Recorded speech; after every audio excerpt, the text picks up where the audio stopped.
Hello, friends. This is Dave Hurwitz, executive editor at ClassicsToday.com, here with If I Could Choose Only One Recording by Artist P, it would have to be work L.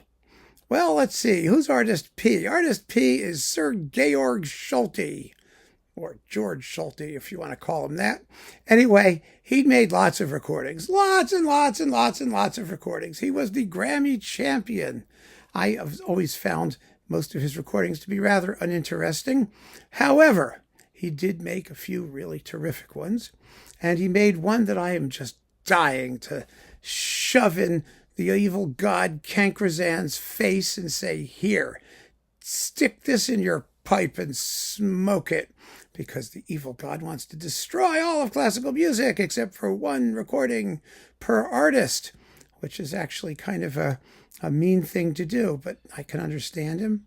I really can, There's only so much we need. So anyway, what is the recording by Georg Solti? Well, it has to be Schoenberg's Moses und Aron, the opera. Boy, did this hit the earth like a bombshell. It really suited Solti, actually, in so many different ways. Let's rationalize this, and I'll tell you why this is the inevitable choice to serve up to the evil god Cancrazans. Because, first of all, Solti made way too many records. So many of these people make way too many records. Or they did back in the day when the classical music industry was just exploding. And when he was in Chicago, he had carte blanche with Decca to do anything he wanted. I mean, apparently, before he passed away, he was considering doing Sibelius and Nielsen symphonies. I'm sure that Decca had its head in its hands, thinking, oh no, here we go. But he didn't live to do it. The important thing about Solti is that he was, first and foremost, a theatrical conductor. He really was. Most of his best recordings were of operas. Think of Wagner's Ring and a lot of other Wagner recordings and Verdi recordings and stuff like that. I mean, he did that repertoire, Mozart and Strauss. He did it very well. He really did. He was excited by the theater. He was excited by, it seems to me, just about anything, whether he should have been excited or not. But at least in the theatrical context, his natural feeling for drama, his energy, his drive, remember his nickname, the Screaming Skull, it all worked quite well. And if he had terrific singers to work with, my goodness, I mean, he made some of the best opera recordings out there. And this was one of them, unquestionably. It was interesting that he used his clout with Decca to make this recording. Moses and Aron is a splendid opera. It's really a good opera. I know, Schoenberg didn't complete it. And if you look at the words for the third act, which was a dialogue between Moses and Aron about, unity with God, we're really glad he didn't complete it. It was a good thing to end it with the scene with the golden calf and the smashing of the tablets.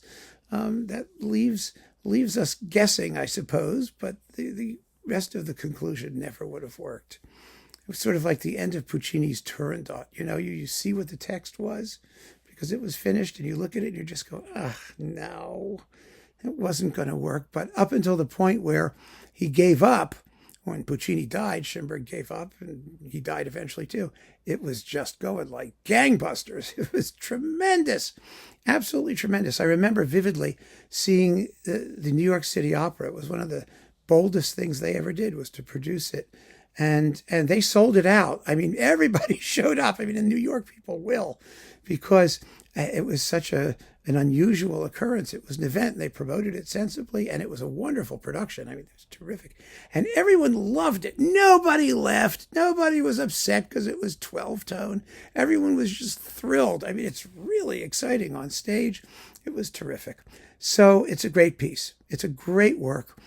Up until the point where Solti recorded it, it did not have that many recordings that were tolerable. I mean, Michael Gielen's was, he did it twice, I think, didn't he?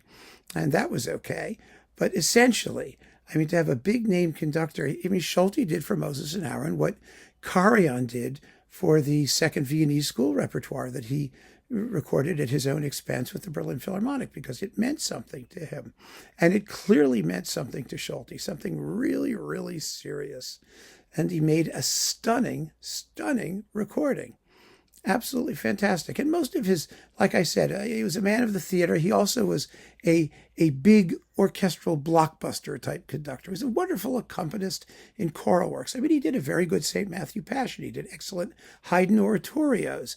There were things he did in Chicago, with the chorus, which was first rate under Margaret Hillis. I mean, a first class chorus that he could make stunning recordings, and he did. I mean, he definitely did. So I think Moses and Aron is one of the most important things that he ever did, one of the most successful things he ever did. Of course, it was in print for 15 minutes and then it disappeared completely. It's a terrible shame, but wow, what a production. And I remember when it came out and I was listening to it thinking, why didn't he do more of these? Well, obviously there aren't more. First of all, there aren't many more of those, I mean, that are quite like that, number one. But it was a one-shot deal. It really was. He wasn't going to have the opportunity. There weren't that many works that he could get his arms around and force Decca to do.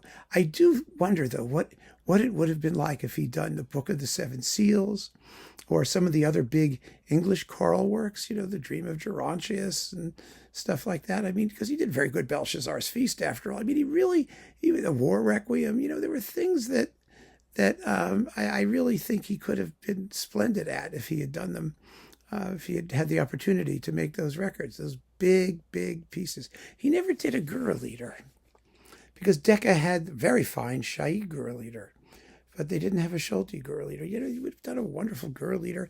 It would have been really cool if he could have done a whole Schoenberg series. I think they would have been splendid because the Chicago Symphony at that point was so fine. They could play absolutely anything, for which Solti deserves credit as well, no question about that.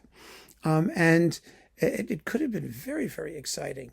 But we have to be thankful for what we have. And what we have is an absolutely slamming recording of Moses and Aron, a stunning piece of music by any definition, and Solti really doing his best by it. And I was really proud of him for doing that.